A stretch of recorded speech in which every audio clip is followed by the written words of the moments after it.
Nous sommes avec le député Bonnel, député La République En Marche du Rhône. Bonjour Monsieur Bonnel, bonjour Monsieur le député. Bonjour. Merci de prendre quelques instants pour les GG. Donnez-nous les bonnes raisons de l'extension du couvre-feu qu'on a quand même du mal à comprendre là aujourd'hui dans la stratégie, Monsieur le député.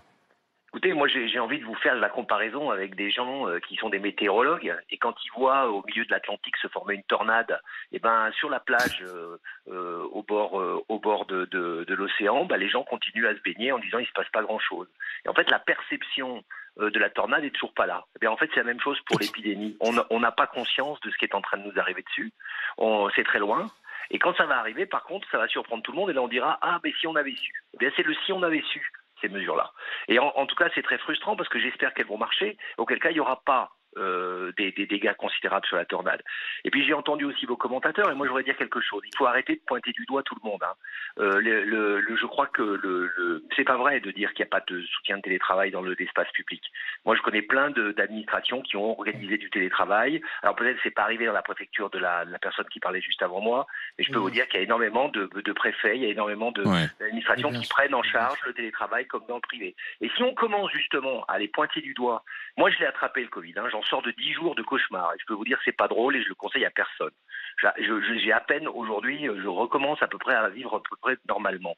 Eh bien, je n'ai pas cherché qui me l'avait filé. J'ai simplement dit, il faut faire encore plus attention. Parce que si on commence à se poser la question de qui le file à qui... Et le alors excusez-moi Monsieur Bonnel, précisément en termes d'épidémiologie, il est important de savoir comment on attrape un virus quand on est dans une situation de pandémie. Et ça c'est bien le problème, c'est que l'absence totale de traçage a posé un problème. Si vous ne savez pas où vous l'avez attrapé, c'est un problème. Non, non, je ne le sais pas, non, parce que je suis comme vous, madame, je voyage, je l'ai déjà travaillé dans le métro. Non, moi je ne voyage pas, justement, je suis très sage. Alors attendez, Monsieur Bonnel, Monsieur le député. Allez-y, Monsieur Bonnel. Oui, je voulais juste dire qu'il faut faire attention que cette notion justement de responsabilité collective, elle est importante et que je crois que le gouvernement ne fait pas ça pour emmerder les Français. Mais le couvre-feu, c'est sûr, c'est sûr. Est-ce que c'est vraiment la bonne stratégie? Parce que c'est simplement dans le scénario, on se dit le soir on reste à la maison, mais la journée on bosse, on est au contact au quotidien, même avec des masques, mais via les mains, dans les transports en commun, on l'enlève dans les cantines d'entreprise. Vous voyez, c'est ça qu'on a du mal à comprendre, Monsieur Bonnel. Mais je dis pas que le couvre-feu est la solution idéale et je suis assez d'accord que si on s'enfermait tous dans un bocal, ça irait beaucoup mieux, mais il n'y a plus de vie sociale et il n'y a plus rien. Il n'y a plus d'économie au passage, mais il y a surtout plus de vie sociale.